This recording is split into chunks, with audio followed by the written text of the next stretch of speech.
দেখুন বন্ধুরা, আমি ঘরোয়া মটন রান্না করেছি। আপনারা দেখুন যেভাবে আমি রান্নাটা করছি সেটা দেখে ভালো করে বুঝে নেবেন, নিয়ে তারপর আপনারা বাড়িতে বানিয়ে খেয়ে আমাকে জানাবেন। আসুন বন্ধুরা, আজ আমি কি বানাচ্ছি দেখুন। আজ আমি বানাবো খাসির মাংস কষা হবে।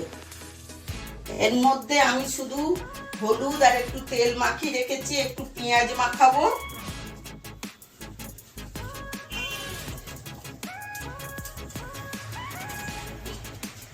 আমি তো এমনি বেশি করি না, সিম্পল ভাবেই করি। আমি তো অত বেশ হোটেলের মতো সব অত মশলা আমি দিই না। দেখুন আমি কেমন করি। এটা 1 কেজি মাংস আছে, 1 কেজি মাংস আছে, 300 পেঁয়াজ আছে, আর আদা, এই রসুন, এটা রসুন পেস্ট আছে একটা গোটা বড়, আর আদাটা 50 গ্রাম। আমি গ্যাস জ্বালছি।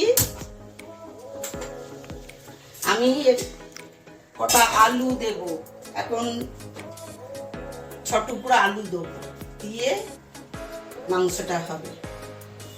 লুচির পাতে খাবে, ভাতের পাতে খাবে, সব কিছুতেই খাওয়া যায়। এবারে তেল দিচ্ছি, আলুগুলো আগে ভেজে নেব।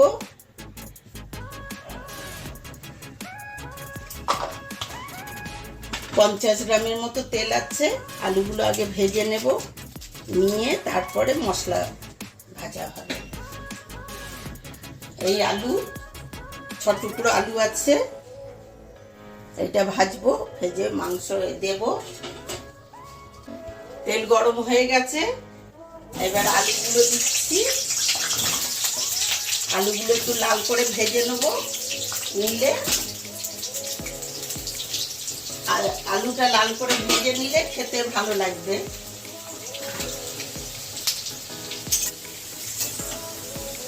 এবারে আলুগুলো লাল হয়ে গেছে, এবারে নামিয়ে নেব আলুগুলো।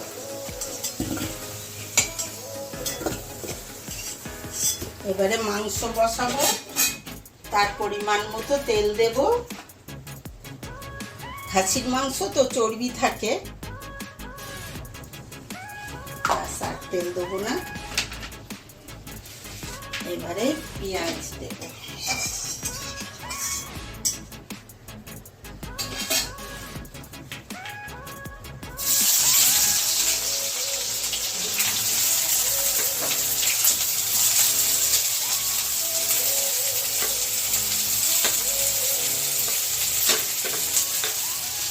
পেঁয়াজটা নরম হওয়ার জন্য আমি নুন দিয়ে দিচ্ছি,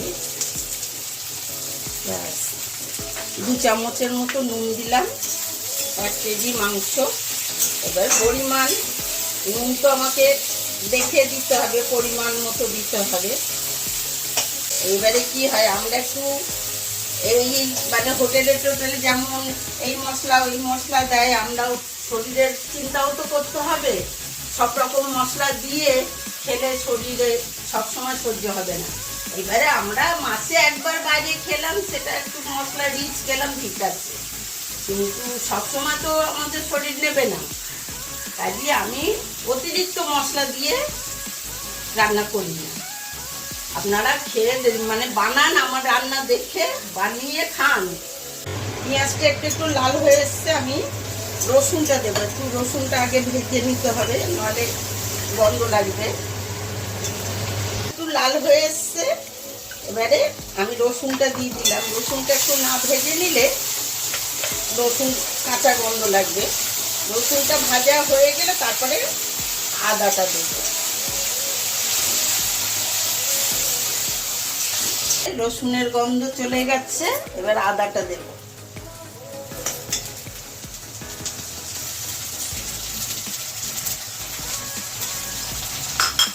আবার এই আদাটা দিয়ে ভালো করে ভাজবো। ভালো করে মশলা কষলে খাসির মাংস খেতে খুব ভালো লাগে। যত কষা হবে, কষে তারপরে মশলা একদিকে হয়ে যাবে আর একদিকে তেল, তাহলে জানবেন কষা হয়ে গেছে। আমার তো রান্নাঘরে পাখার ব্যবস্থা আছে, কিন্তু আপনারা শুনতে পাবেন না বলে পাখাটা চালানো হয় না, ঘেমে নিয়ে চান।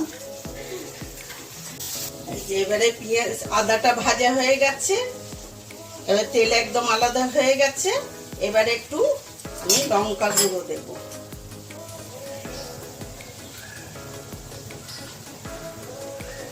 দেড় চামচ লঙ্কা গুঁড়ো দিলাম। এই কষায় একটু চিনি দেব, একটু মানে স্বাদ আসার জন্য, বেশি দেব না।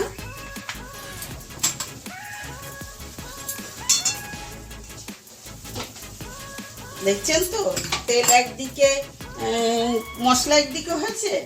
এবারে একটু জল দেব, সামান্য আর কি।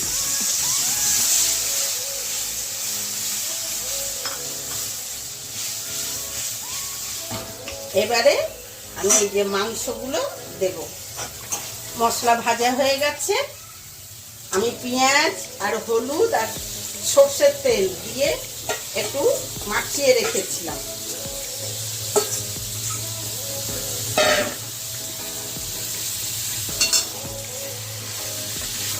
এবারে মশলা যে কষানো হয়ে গেছে বলে না, এবারে মাংসটাও আবার ভালো করে কষতে হবে। মাংস রং দেখছেন, একটু ঢাকা দিয়ে দিয়ে দেখুন কষা হচ্ছে। এখনো কষতে বাকি আছে, এখনো হবে কষা।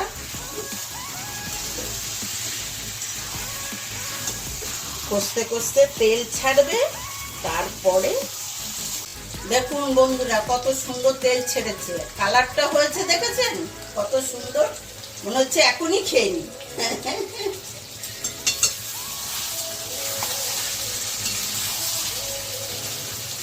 এটা কষতে কষতে কালারটা আর একটু ডার্ক কালার হবে, তখন আমি প্রেসারে সিটি দেব।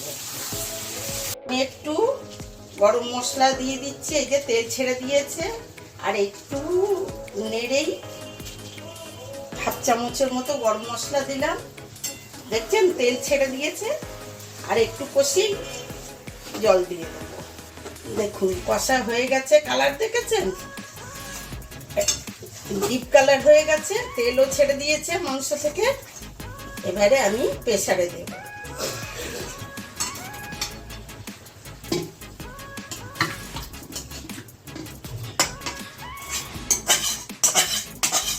আমি গরম জল করে রেখেছি, গরম জল দেব, দিয়ে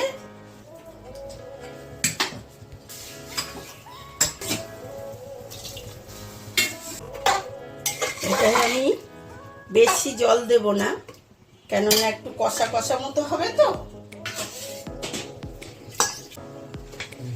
আচ্ছা আমি এবারে বন্ধ করে দিচ্ছি। এবারে সিটি পড়ুক, তারপরে একটু বাকি থাকবে, আমি সিটি খুলে তারপরে দুটো সিটি দেওয়ার জন্য আলু দেব, দিয়ে আবার দুটো সিটি দেবো, বাস।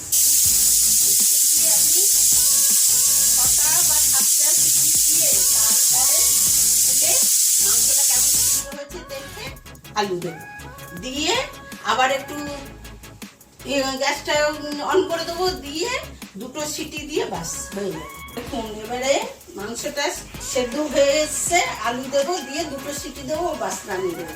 অনেকে মাংসে ঘি দেয়, কিন্তু আমি দিই না। আমি দিই না, এমনি ঘি ছাড়াই সবাই হাত চাটে, আর ঘি দিলে আর দেখতে হবে না, ওই জন্য তো আমি ঘি দিই না, এমনিই করি। আর দুটো সিটি দেবো, দিয়ে আলুটা তো সেদ্ধ হবে। দেখুন বন্ধুরা, এই মাংস খেয়ে সবাই, বাড়ির সবাই বলেছে খুব সুন্দর হয়েছে।